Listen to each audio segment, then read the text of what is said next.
What Marjorie fails to notice is that we have been fighting on the border. We fight on it every day. We passed our comprehensive border security package, H.R. 2, at the very beginning of this Congress. It's been sitting on Chuck Schumer's desk. We passed all the resolutions. We passed these acts out of the House, and they get stopped in the Senate.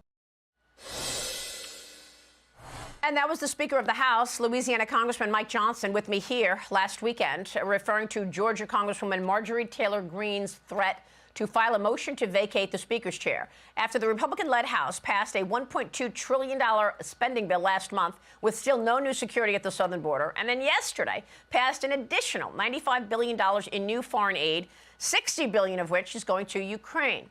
Since then, two other congressmen have joined Taylor Greene's effort to vacate the chair, Kentucky Congressman Thomas Massie and Arizona Congressman Paul Gosar, saying that Speaker Johnson surrendered House Republican leverage to secure the border by tying urgent aid to Israel to Ukraine.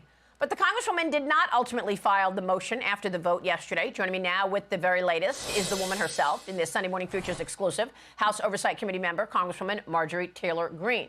Congresswoman, thanks very much for being here. I want to give you the opportunity to respond to critics. First off, yesterday, we saw the bills pass, and you did not file the motion to vacate. Why not?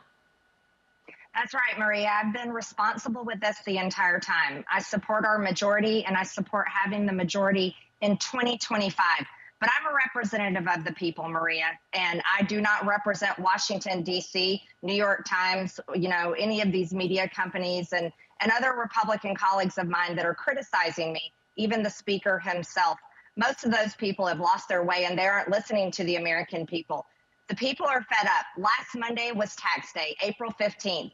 And Washington betrayed the American people by sending $93 billion to support foreign wars while doing nothing, absolutely nothing to secure our border.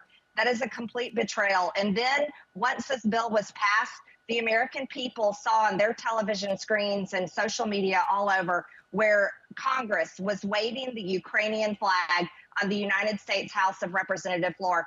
All of this was possible because of the betrayals of Mike Johnson, Maria. He has completely betrayed the Republican Party. He has completely betrayed Republican voters all over the country. And he is absolutely working for the Democrats, passing the Biden administration's agenda. So this is a speakership that is completely over with. It's only Mike Johnson is the one that's trying to hang on to it and is in complete denial. Well, look, you just heard the Speaker with me last week saying she doesn't, she's missing the fact that we already passed H.R. 2.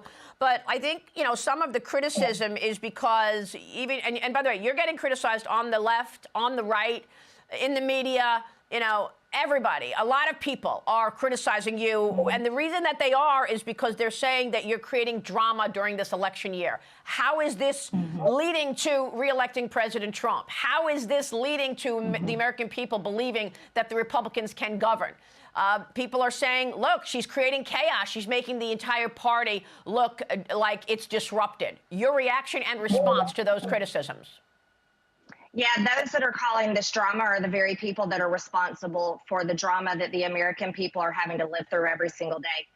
Those on the left, those on the right, the uniparty that's in control of our government are the ones that have inflicted the American people with nearly $35 trillion in debt, ripped their border wide open and refuse. Speaker Johnson refuses to use his power as Speaker of the House to do any type of negotiating to secure the southern border and stop the madness in our country. The people criticizing me are not the American people. The American people agree with me, and I've talked to them, and I've seen it all over. They are outraged, and what they're saying is they don't want to vote for Republicans anymore because in their eyes, their opinion and how they feel and how they're treated, the Republican Party in charge right now is no different than the Democrat Party. It's one big uniparty that serves the world first and America last. So I really could care less about their criticism.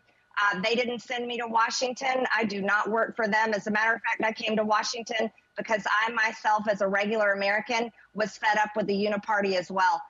So you want to know something? I don't apologize for standing firm in my belief and my faith and my absolute allegiance to the United States of America.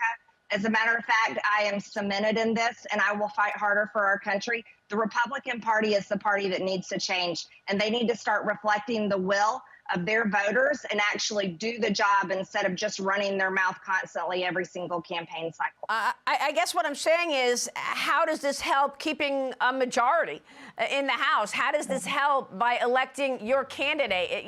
Your candidate. I want to take a break, and I want to ask you what your plan is. So you're threatening Mike Johnson. You say he's not doing what the people want. What is your alternative? Stay with us, Georgia Congresswoman. That's what I want to hear from you next. Marjorie Taylor Greene is here, and we'll be back in 1 minute's time. Welcome back, and I am back with Georgia Congresswoman Marjorie Taylor Greene. Okay, Congresswoman, you wanted Mike Johnson out. What is your alternative plan? Our plan is this: is we have to give the American people a reason to trust us and fight for us. The American people are supporting President Trump to be the next president of the United States because they've seen him in action. He fought against the Democrat agenda. He put America first. They desperately want him to lead this country again because they trust him and they know he will do that. Mike Johnson has betrayed America. He's betrayed Republican voters. Under his leadership, he's passed the Democrat agenda, passed the Biden administration's policies, and fully funded them. We're going to fight in Congress to do everything we can to stop this type of uniparty leadership. Mike Johnson's speakership is over. He needs to do the right thing to resign and allow us to move forward in a controlled process. Yeah. If he doesn't do so, he will be vacated. Well, with all due respect, you didn't give me a plan for the speaker's role. And again, does this mean you are going to file that motion at some point? It's coming regardless of what Mike Johnson decides to do. And we have 3 more Republicans joining us from special elections coming up very soon. So people need to know this can happen. Congressman, thank you for being here. Georgia Congresswoman Marjorie Taylor Greene. I'm Steve Doocy. I'm Brian Kilmeade. And I'm Ainsley Earhart. And click here to subscribe to the Fox News YouTube page to catch our hottest interviews and most compelling analysis.